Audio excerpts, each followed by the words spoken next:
So we're in the finishing off. Keitzad Tiglas, the Mishnah asked a couple of Mishnayot ago. It asked Tiglachat Atara Keitzad, shaving in purity. In other words, the shaving when the Nazir got to the end of his term in purity, nothing terrible happened. He hasn't come into contact with a dead body. He finishes off. And we learned that he brings these three animals, and then he shaves. Well, he shaves after the animals. That's a really interesting question. He shaves after the sacrifices, and the Mishnah rules v'im gilach al achat mishlosh tanyatsa. If he shaved after any one of the three sacrifices, he's fulfilled his obligation. He can't shave before. If he shaves before, he's just lost the whole thing. He cannot shave until he brings the sacrifices, or according to this Mishnah, at least one of the sacrifices. Now we're going to pick up now in a Mishnah, in the ninth Mishnah, Hayam vashel et hashlamim or shulkan. He then boil or stew the peace offering. Remember that there were three offerings. There's a sin offering, there's a olah, which is completely burnt, and there's a shlamim. A shlamim is an offering basically that the guy who brings it can eat most of it. The priest gets part of it. And let's just remind ourselves of the verses. So with all these offerings, he's going to bring a basket of matzot. He's going to bring a basket of unleavened bread. And they're going to be weighed. They're going to be brought before God. And then the Nazir is going to shave his head. The hair goes on the fire. And then v'lakach hakohen et hazroa b'sheila. The priest is going to take the shoulder of the ram et zroa b'sheila mina ayil. The priest is going to take the shoulder of the ram. The ram is the one for the whole offering. And he's going to take the cake and the basket. He's going to put them on the hands of the Nazir after the Nazir is shaven his head. So it's as if the sacrifices are brought, and then the Nazir shaves his head, and then the Kohen takes the shoulder of the lamb, and he does the wave. He actually waves it in front of the altar. Let's pick up now in the Mishnah. Hayam v'vashelet hashlamim or shulkan. So he'd boil the peace offering, or he'd stew them. Kohen notelet hazroa b'sheila mina ayil. So the Kohen is going to take the boiled shoulder of the ram. Ve'chala matzah achat min hasal. He's going to take one challah from the basket. Urkikik matzah achat, and one unleavened wafer. V'notnan al kapei hanazir u'uminifan. And he's going to place them on the Nazir's hands, and he's going to wave them. I've never seen this waving done before, but I'm told that he literally used to wave it up and down. He used to wave it up and down. In all the directions. In all the directions. I like the lulav. Okay. So what we're doing now with the lulav is a little memory, really. Anyway, he used to wave it. Okay, so he used to wave in all the directions. V'haka utar hanazir lishtot b'yain ve'litamala meiti. And after that waving, the Nazir is allowed to drink wine and to come into contact with a dead body. So if you like, that waving is the final point. Rabbi Shimon Omer, Kevan shenizrak alav echad min hadamim. Rabbi Shimon says, as soon as one kind of blood has been sprinkled, so when we slaughter the sacrifices, we're going to sprinkle the blood on the altar. And remember, the Mishnah ruled that the Nazir had basically finished by the time one sacrifice had been brought. So Rabbi Shimon is coming back to remember this.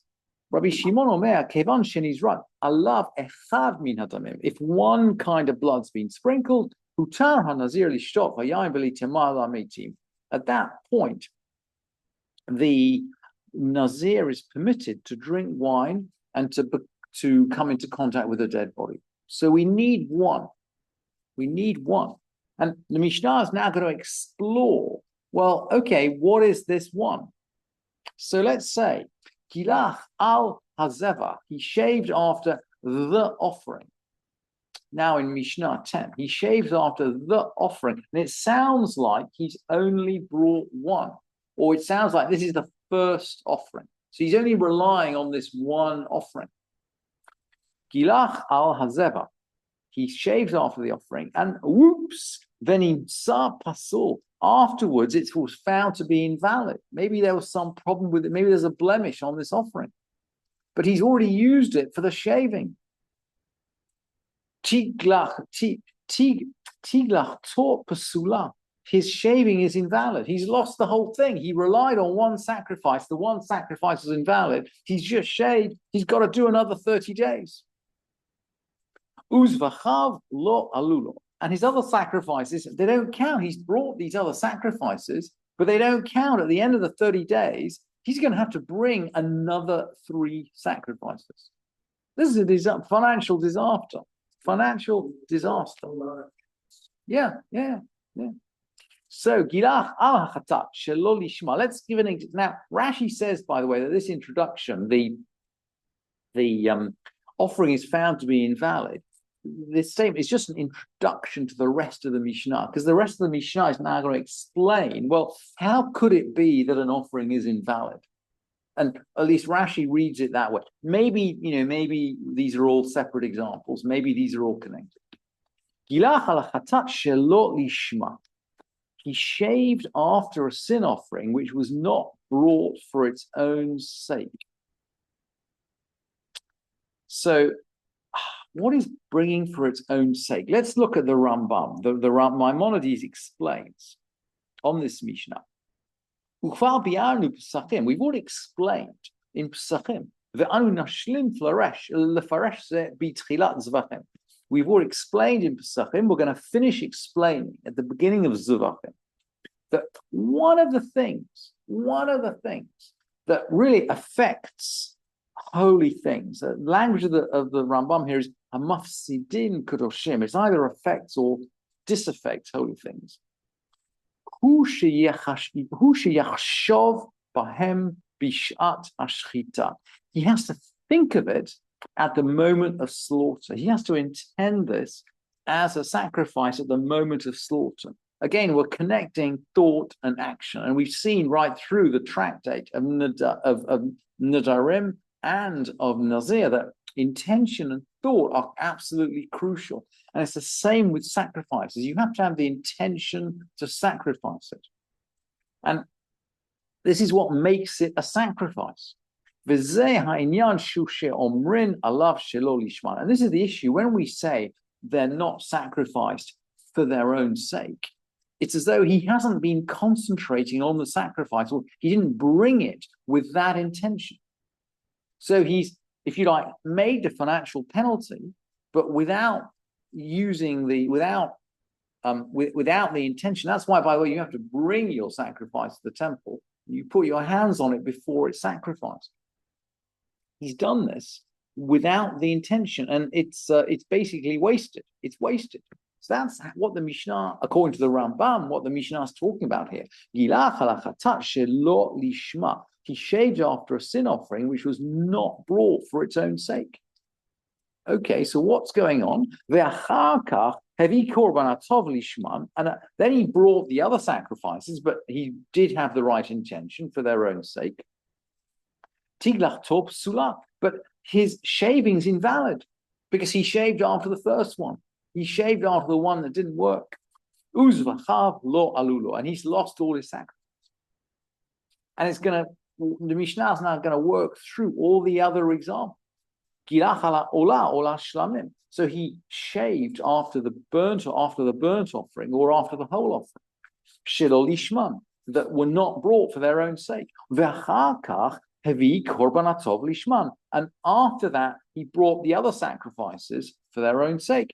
His shaving is completely invalid. Uzvachav lo alulo. He just doesn't get anything out of his sacrifices. The sacrifice is worthless. I mean, there are echoes, of course, of all the biblical prophets who say, your sacrifices are worthless. It's really, really interesting, this idea. Rabbi Shimon Omer, Rabbi Shimon is now going to make a comment, which the Rambam has already told us we won't accept as halakha. Rabbi Shimon Omer, Rabbi Shimon says, look, that sacrifice doesn't work, but all the other ones work. And the Mishnah disagrees, right? Because when he shaves, he relies on a sacrifice. The sacrifice are connected to the shaving. If his shaving relies on the sacrifice that didn't work, nothing else works. Nothing else works. But there's a but, and we'll come back to the previous Mishnah. I remember we said in principle, if in principle one of the sacrifices by itself could work. Im gilach al shloshtan. If he shaved on all three, so he sacrificed all three sacrifices. He's shaved. V'nimtza echad mehem kasher. One of them was kasher. So he shaved on all three sacrifices. Okay, two of them were pasulim, but one was kasher, but they were all brought before he shaved. Tiglach tok shera, his shaving is valid. And of course, he has to bring again the other sacrifices. He has to make up for the ones which were invalid, but at least he doesn't have to make up another 30 days of Nazirut.